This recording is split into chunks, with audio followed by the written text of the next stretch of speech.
വൈറലാകുന്നില്ല, അല്ലെങ്കിൽ പോട്ടെ കുറച്ച് വൈറലായി കുറെ അവസരങ്ങൾ നഷ്ടപ്പെടുന്നു, ഇനി ഒന്നും കിട്ടുന്നില്ല, ഒരു അഭിനയം കിട്ടുന്നില്ല, സിനിമ ഇല്ല, ഒന്നുമില്ല, എന്ത് ചെയ്യാൻ വല്ല ജോലി നോക്കും. വല്ല ജോലി എന്ന് പറഞ്ഞാൽ അഭിനയം അല്ലാത്ത വേറെ വല്ല ജോലി, വേറെ ജോലിക്ക് പോകാൻ അറിയാന്നല്ല, കിട്ടിയാൽ ഞാൻ ഒരുപാട് ജോലിക്ക് ശ്രമിച്ചതാണ്. അപ്പോൾ എല്ലാവരും പറയുന്നത്, ഇന്റർവ്യൂ കഴിഞ്ഞിട്ട് പറയുന്നത്, നിങ്ങൾ നാടകത്തിനകത്തുണ്ടെന്ന് പത്രത്തിലുണ്ടായിരുന്നു, നിങ്ങൾ ലൈം ലൈറ്റിൽ നിൽക്കുന്നവരാണ്, അപ്പൊ നിങ്ങൾക്ക് ഇടയ്ക്ക് നാടകം വന്നാൽ ഞാൻ നിങ്ങൾക്ക് എങ്ങനെ ലീവ് തരും.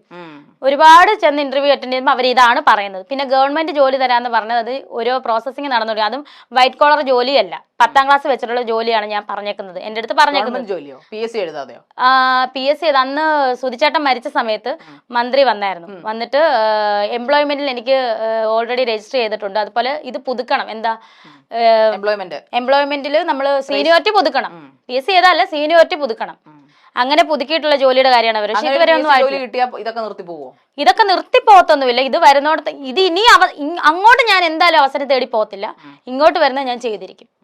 എല്ലാം താങ്കളുടെ കാൽ കീഴിൽ വന്ന അവസരങ്ങളാണോ? അല്ല കാൽ കീഴിൽ വന്നെന്ന് ഞാൻ പറയത്തില്ല. സുധിച്ചേട്ടനുള്ള ഇഷ്ടം കൊണ്ട് എന്നോട് ചോദിച്ചു, ഇത് ചെയ്യാമോ അഭിനയിക്കാമോ എന്ന് ചോദിച്ചു. നേരത്തെ എന്തുകൊണ്ട് ചോദിച്ചില്ല സുധിച്ചേട്ടൻ? അത് എനിക്കറിയത്തില്ല, അത് അവരുടെ കാര്യമല്ലേ, അതെങ്ങനെ ഞാൻ അറിയുന്നത്, അവരെന്തുകൊണ്ട് ചോദിച്ചില്ല എന്ന് എനിക്കറിയില്ല. ഇതിന് മുന്നേ സുധിച്ചേട്ടൻ ഉള്ളപ്പോഴത്തേനും ഒരു പ്രൊഡ്യൂസർ ഞങ്ങളുടെ വീട്ടിൽ വന്നായിരുന്നു. സുധിച്ചേട്ടൻ ഇങ്ങനെ ഇരിക്കുന്നു, ഞാൻ സംസാരിക്കുന്ന കൂട്ടത്തിൽ പുള്ളി, ഇനിയിപ്പം ആ പുള്ളി എവിടെയാണെന്ന് അറിയത്തില്ല, സുധിച്ചേട്ടൻ മരിച്ചു പോയി, നിങ്ങൾ കള്ളമാണെന്ന് പറഞ്ഞാൽ എനിക്ക് വിഷയമൊന്നുമില്ല. പുള്ളി ചോദിച്ചു, രേണു ഇതിനകത്ത് ചെയ്യാൻ വരുന്നു, അഭിനയിക്കുന്നു. അപ്പം സുധിച്ചേട്ടൻ, ഞാനപ്പം അവിടെ ഇരുന്നുകൊണ്ട് പറഞ്ഞത്, സുധിച്ചേട്ടന്റെ എനിക്ക് ക്യാമറയ്ക്ക് മുന്നിൽ വരാൻ താല്പര്യമില്ല, സുധിച്ചേട്ടന്റെ സപ്പോർട്ടായിട്ട് നിൽക്കാനാണ് താല്പര്യമാണെന്ന് അന്ന് പറഞ്ഞത്. അപ്പൊ അന്ന് അവസരം ഒരെണ്ണം വന്നായിരുന്നു, ഞാൻ അങ്ങനെയാണ് പറഞ്ഞത്.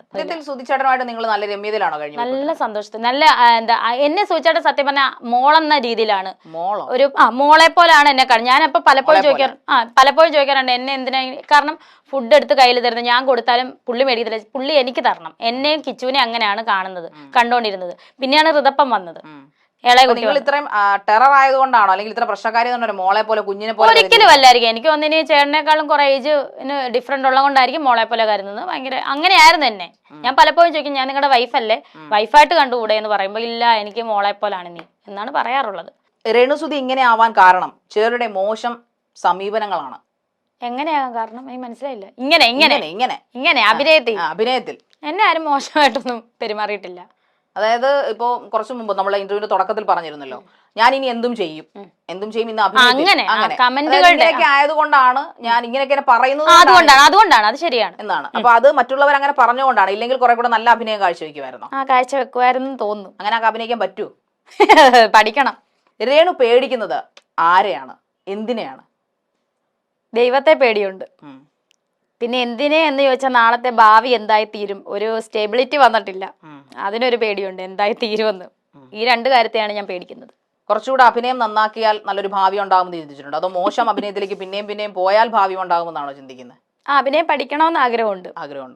എന്തായാലും ജനങ്ങൾ ഇത്രയും വെറുത്ത സെലിബ്രിറ്റി ആയിട്ടുള്ള, ഇത്രയും വിവാദങ്ങൾ ഉണ്ടാക്കിയെടുത്ത, സോഷ്യൽ മീഡിയക്കാർക്ക് കണ്ടന്റ് ഉണ്ടാക്കുന്ന രേണുസുധിയെ പരിചയപ്പെട്ടതിലും നമ്മളോടൊപ്പം കുറേയധികം സമയം ചെലവഴിച്ചതിലും ഒരുപാട് നന്ദി.